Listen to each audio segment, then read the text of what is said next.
The mayor of Coral Gables, Vince Lago. Vince Lago, thank you. Thank you. Great job, Vince. The mayor of Doral, I love Doral, and I like this woman a lot, Christy Fraga. Christy. Where's Christy? Thank you, Christy. I like Doral. We also have commissioners Damian Pardo, Laura Dominguez, Ralph Rosado, Miami-Dade Supervisor of Elections, Alina Garcia, the president of FIFA, Gianni Infantino. FIFA, where's Johnny? Whoa, Johnny, my boy. I didn't know he was going to be here. He's big stuff.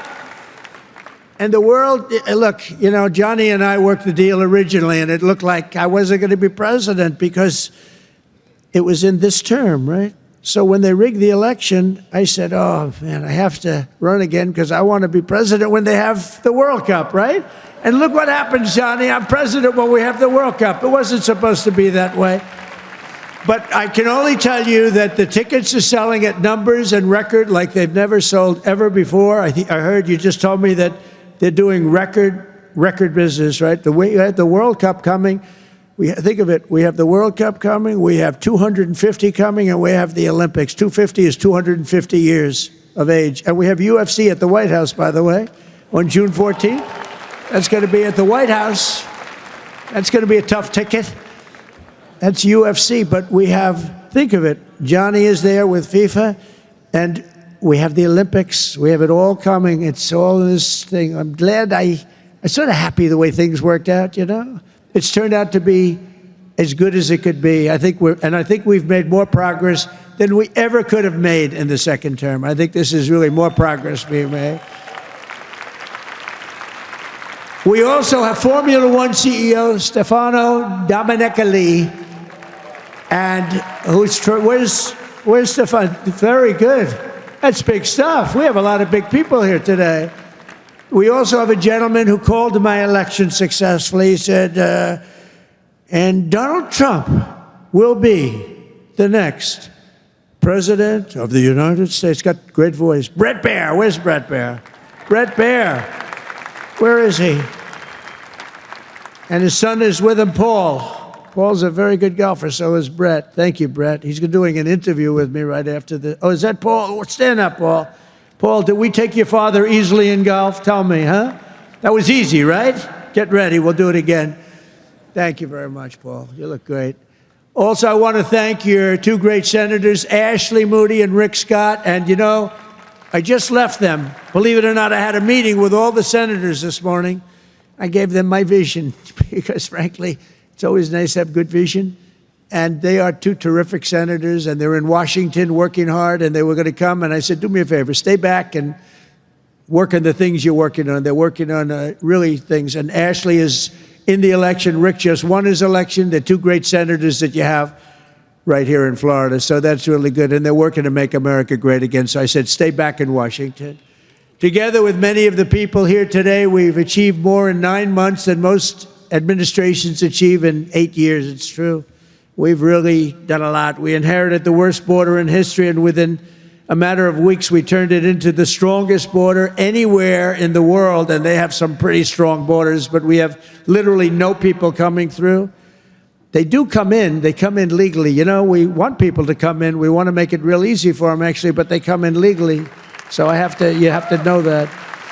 We just don't want criminals coming in. We don't want people from prisons. We don't want prisons dumped into our country like Venezuela did. They emptied their prisons into our country. We don't want that, right?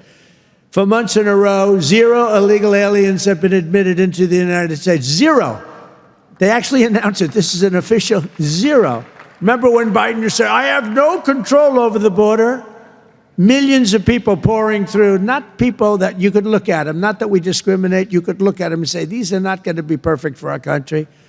They were rough people that they let in. They had 11,888 murderers, 50% of which murdered more than one people. We don't want them. We're getting a lot of them out. Hopefully we're going to soon have all of them the hell out of here. either out of here or we have to put them in jail because they're so dangerous. Some are so dangerous we don't want to bring them out. We'll just make sure they never come back in. But this is what they were putting in our country, and it's a disgrace. On day one, I signed an executive order to designate the drug cartels as foreign terrorist organizations.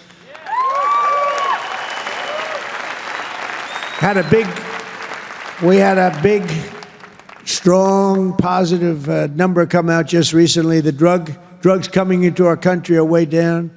I'll tell you where they're really way down is drugs coming in through water. People are saying, no thanks. I don't think I want to ride in that boat today, please. We want you to take these drugs into the United States. You know what? I think I'll take a pass, sir. The drugs coming in by border are not much. Every boat that we hit kills, think of this, if it gets through, kills 25,000 Americans plus, but 25,000 Americans. Every time we hit a boat, we save 25,000 lives. Got to look at it that way. And we're arresting and removing thousands and thousands of dangerous gang members, MS-13, Tren de Aragua, all these gang members are being thrown the hell out of our country. And if you look at Washington, D.C., it's now a safe community. We're in Memphis, and within 2 weeks, all of a sudden, it's like a safe community. It's really made unbelievable progress. And we're blowing up cartel terrorists. We're blowing them up linked to the Maduro regime in Venezuela and others. Look, it's not just Venezuela. But a lot of things are coming in. Look, Venezuela emptied their prisons into our country. Nobody wants that. They emptied their prisons into our country. We're liberating our cities from the scourge of violent crime, making our country safe and beautiful again. We're starting in our capital, Washington, D.C., which right now you can walk through the middle of Washington. You have no problem. 6 months ago, that wasn't the case. 1 year ago, it was a disaster. But law enforcement, our military has done an incredible job, actually. It's a safe, very, very safe city again. And it's been beautified. We're putting new medians in. We're covering the roads with nice, clean, beautiful asphalt. We're redoing the grass in the parks. It's really becoming beautiful again, and it's safe. We don't get calls that... Think of it, call to the parents, your son, sir, has been killed. He came to see the Lincoln Memorial and he's dead. No, that's not happening anymore. We run it tough. We run it very tough. Sometimes you have to be a little tough to get rid of. These are thugs. These are bad people. We're bringing them the hell out of our country where they came from. We renamed the Department of Defense to the Department of War. And well, if you think about it, after the Second World War, they changed it to defense, right? So we won the First World War. We won the Second World War. We won everything in between and everything before. Never lost a war. We still don't lose wars. Sometimes we don't fight to win. You know, we'll stay around the country for 15 years, just bomb the hell out of everybody, make everybody miserable. Nobody knows why we're there, you know, the wars that never end. But we made it clear that the days of political correctness in our military, they're over. We don't want to get into wars. I rebuilt the military. We have the strongest military by far in the world. We make the best equipment, the best missiles, the best rockets, the best everything. We redid our nuclear. We're the #1 nuclear power, which I hate to admit because it's so horrible. It's such a horrible situation if it ever has to be used. Russia's second. China's a distant third, but they'll catch us within 4 or 5 years. They want to catch us, and they'll be able to catch us, and we're maybe working on a plan to denuclearize the three of us, so we'll see if that works. But we have the strongest military anywhere in the world by far. We're investing $1 trillion in the United States Armed Forces this year. It's the biggest amount we've ever invested, and the spirit of service members is soaring like never before. We used to have recruiting shortages a year ago. You remember, you couldn't get people to join our military all around the world. You couldn't get them to rejoin. You just couldn't, no matter what you do. That we were way short. Now you can't get into our military. The waiting list, you have waiting lists to get into our military because we have spirit in our country. And all around the world, America is making peace, and we're really making peace through strength because they know they're not going to mess around with us. Nobody's going to mess around with us. You saw what happened We made a deal with China last week, and we made a deal with Japan last week. We made a deal with Malaysia. They helped us so much. All great economic deals, all great. Great for everybody. In 8 months, I ended 8 wars, including Kosovo and Serbia, the Congo and Rwanda. That was going on for a long time. Pakistan and India. You know, I was in the midst of a trade deal with both of them. And then I read on the front page of a certain newspaper, I said, I don't know, mention the newspaper because it's usually fake news. But I heard they're going to war. 8 planes, 7 planes were shot down. An 8th was really badly wounded. But 8 planes were shot down, essentially. And I said, this is war. And they were going at it. And they're 2 nuclear nations. I said, I'm not going to make any trade deals with you guys unless you agree to peace. No way, this has nothing to do. I said, it has everything to do. Your nuclear powers. I'm not trading with you. We're not making any deals with you if you're at war with each other. A day later, I get a call. We've made peace. They stopped. I said, thank you, let's trade. Isn't that great? Tariffs did that. You know what? Tariffs. Without tariffs, that would have never happened. Israel and Iran, Egypt and Ethiopia, Armenia and Azerbaijan, and Cambodia and Thailand.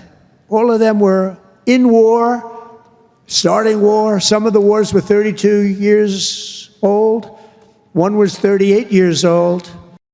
Amazing. They tried to, President Putin, I spoke to him 2 weeks ago, and he said, on the one, he said, we've been trying to settle that war for 10 years. We weren't able to do it. You got to settle. I got some of these things settled in an hour. No help from the United Nations at all.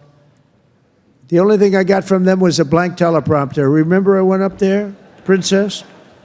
Ladies and gentlemen, on behalf of the United States of America, President Donald J. Trump, I'm looking at the teleprompters, and I have all my friends, including your family, sitting out there, 158 leaders, some in beautiful silk white robes, others in bad shirts, bad ties, and some in beautiful shirts and ties. But they're all the leaders, 158 leaders. And they're saying, President, and I'm walking up to the President Donald J. Trump, and I'm looking at the teleprompter, stone cold blank. They did it on purpose. And I think I gave my best speech. That's what I was told.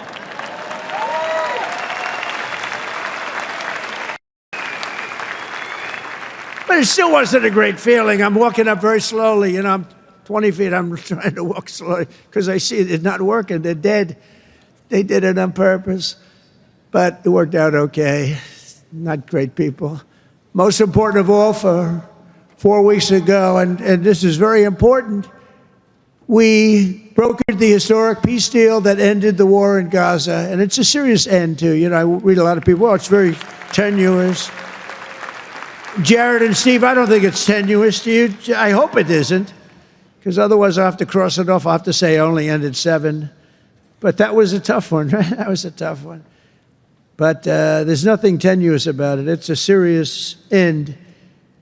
Gaza has been a disaster for so many years, and I think it's an end. I think you're going to see some tremendous things happening. We just had a meeting just before I got up, and some great things are happening. And with Israel and peace in the Middle East, it's amazing, actually, what they've done. And what you two guys have done have been incredible. On day 1 of my administration, I signed an executive order to slash federal funding for any school that pushes critical race theory or transgender insanity on our youth.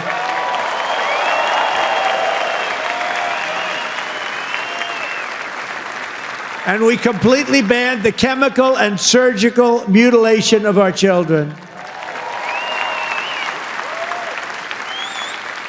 Think of that.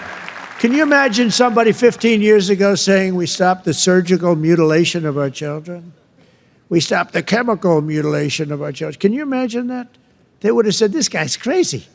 And now you're saying, thank you very much, because you know it's true. How about this one? We got men out of women's sports. It's over. It's over. Men out of women's sports. They had a race here, the long distance, I don't know what the hell, a race, one of these all-day races. They had the top women, the top men. The man won by 5 hours and 18 seconds, okay? What the hell? How about the weightlifting? 218 pounds by women. That's a lot to lift over your head, Rima. I don't know if you might be able to do it. 218 pounds or whatever was the record. A man beat the record by 100 pounds. It stood for like 17 years or something. A man beat the record by 100 pounds. He was a failed male weightlifter, but as a female, he did very well. That's a record that won't. This is a thing that stood. They'd put a quarter of an ounce and a quarter of an ounce on each head. 18 years the record stood. Then a guy comes along, ping, ping. This is the crazy. These people are crazy. And Mandami, whatever the hell his name is in New York. No. He thinks it's wonderful to have men playing in women's sports. The swimming's good too, you know? You know the story? Records are being beaten by numbers that nobody's ever seen, nobody ever thought possible. But a lot of those records are being changed back to where they should be. And I made it the official policy of the United States government that there are only two genders, male and female.